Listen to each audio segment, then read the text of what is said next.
Here is our sweet Jujubee, who on the 23rd of December had two babies, a girl and a boy. And the first one is a girl, a white girl,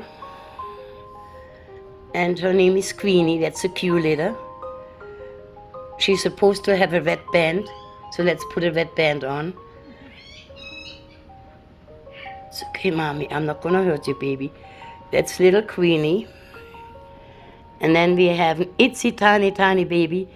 His name is Q-Tip. He's definitely a micro teacup, black party micro teacup. Look, like a little bird. It's all you got. He's already a week old. And just an itsy tiny little thing. He weighs about 2 ounces, that's all he weighs. And he's looking for some milk.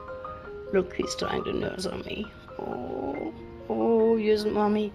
Let me give him here the nipple. There is the nipple, baby, come on. He found it. So he found the nipple. There we are. Just wait a little bit, okay? You're a good mommy. We got pretty babies. You're a good mommy. Okay.